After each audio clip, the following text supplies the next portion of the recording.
చాలా కాలం క్రిందట సృష్టికర్త అయిన బ్రహ్మదేవుడికి లోకరక్షకుడైన విష్ణుమూర్తికి మధ్య ఒక చిన్న వివాదం మొదలైంది. నేనే గొప్ప అంటే నేనే గొప్ప అని ఇద్దరూ వాదించుకున్నారు. బ్రహ్మ తాను సృష్టి చేస్తున్నాను కాబట్టి తనే గొప్పవాడినని, విష్ణువు తాను అందరినీ కాపాడుతున్నాను కాబట్టి తనే అదుకుడునని అనుకున్నారు. వారి మధ్య ఉన్న ఈ అహంకారాన్ని తొలగించటానికి పరమశివుడు ఒక అద్భుతమైన లీలను చేశాడు. అదే అగ్నిస్తంభం ఆవిర్భావం. వారిద్దరి మధ్య ఒక్కసారిగా ఆకాశము నుండి భూమి వరకు వ్యాపించి ఒక అనంతమైన అగ్నిస్తంభం వెలసింది. దాని మొదలు ఎక్కడ ఉందో ముగింపు ఎక్కడ ఉందో ఎవరికీ అర్థం కాలేదు. అప్పుడు బ్రహ్మ విష్ణువులు ఒక ఒప్పందానికి వచ్చారు. ఈ స్తంభం పైభాగాన్ని లేదంటే చివరను ఎవరు ముందుగా కనుగొంటారో వారే గొప్పవారు.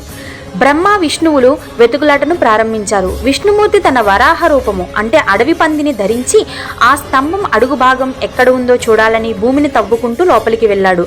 బ్రహ్మదేవుడు తన హంసరూపాన్ని ధరించి స్తంభం పైభాగాన్ని చూడటానికి ఆకాశంలోనికి ఎగిరి వెళ్ళాడు. ఎంత దూరం వెళ్ళినా విష్ణుమూర్తికి ఆ స్తంభం మొదలు కనిపించలేదు. తన ఓటమిని ఒప్పుకొని ఆయన తిరిగి వచ్చాడు. అటు బ్రహ్మకు కూడా చివరి భాగం దొరకలేదు. కానీ పైనుండి కిందకు పడుతున్న ఒక మొగలి పువ్వును చూసి అబద్ధం చెప్పమని బ్రహ్మ దానిని వేడుకున్నాడు.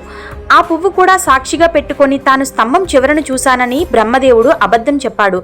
వెంటనే శివుడు ప్రత్యక్షమయ్యాడు. బ్రహ్మ ఆడిన అబద్ధాన్ని ఆగ్రహించిన శివుడు ఆ అగ్నిస్తంభం మధ్య నుండి ప్రత్యక్షమై తన అహంకారాన్ని వీడి నిజం చెప్పిన విష్ణుమూర్తిని ఆశీర్వదించాడు. అబద్ధం చెప్పిన బ్రహ్మకు భూలోకంలో పూజలు ఉండవని, అబద్ధాన్ని సహకరించిన మొగలి పువ్వు శివపూజకు అనర్హమని శపించాడు.